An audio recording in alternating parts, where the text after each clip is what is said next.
HTTV with Illingworth and Gregory. Tommy, first of all, congratulations. You're the Blue and White Foundation Player of the Month for March.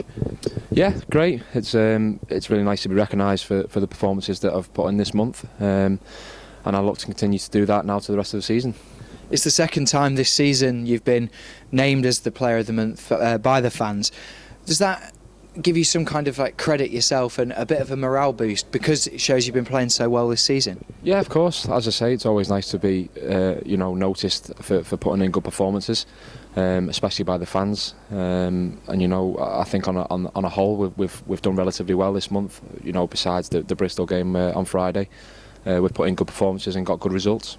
You've not only impressed the fans, but you've impressed your fellow players as well. You've been also named in the EFL Championship Team of the Year alongside Aaron Moy and David Wagner.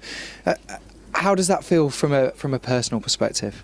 Delighted, yeah, I really am. It's great to be noticed on a wider scale, from the league itself. It's certainly, I'm going to take the individual award for it, but it's certainly not just an individual thing. It's definitely a team effort. I feel as though the team and the staff have all been brilliant with me this year, and it's allowed me to progress and have a great season. So to be named in the team of the season is all credit to obviously the team that are around me. You mentioned the staff. How much credit do they deserve for your season, arguably your best season at Huddersfield Town?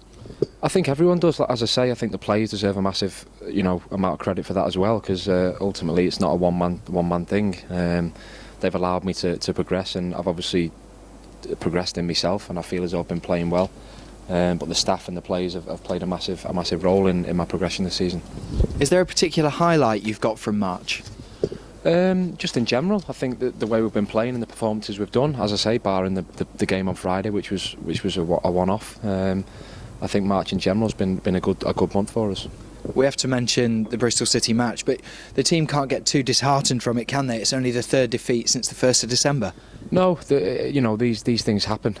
I think the way we handled the defeat wasn't great on Friday, but we're going to win games, we're going to lose games. The manner of the defeat on Friday wasn't great, and we'll look to certainly put that right against Burton. Hopefully now between the end of the season, it won't happen again. And I'm sure with the strength of the character that we've got in this dressing room, it won't. The defeat was slightly overshadowed by the injury to Jonathan Hogg. Have any of your teammates or yourself spoken to him? Yeah, we all texted him obviously after the game to see how he was. He was texted us back letting us know he was okay, he was stable, which is obviously great news. He's been in the club today. I think he'll be doing just minor things, just to. It's one of these things you can't really rush. And we'll look forward to having him back whenever he's good and ready.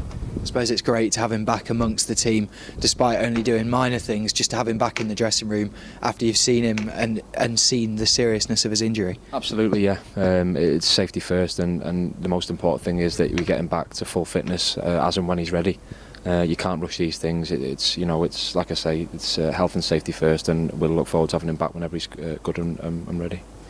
It's the international break, obviously, at the minute. Do you think that's come at a right time? I think it works both ways. I think it was good, obviously, to regroup after the game against Bristol on Friday. Get our heads around what happened, assess it, and then move on, which is what we have to do, and I think it's what we will do. But then on the flip side, when you're winning games like we have been doing in March, it's good for momentum, and you can go into the international break on the back of a win. We didn't do that, unfortunately, but it's in the past now, and we'll move on to Burton.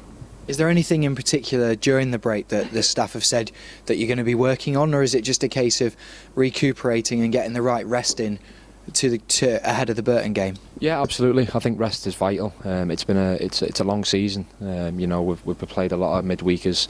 With 3-game weeks, so it's been a tough season. I think the break will, as you say, almost galvanise us, and we'll look to go again against Burton, and then have a push for the remaining 9 games. As a group, you had a few days off, and obviously you're back in training today. What's the mood been like in the dressing room upon most people's return? It's been okay. As you say, we had a few days off after the game, and I think it was good to get everyone to get their heads around what happened. Assess it, as I say, and then come back in today and start again almost. And I think that's what we'll do. We have to, There's another game round the corner.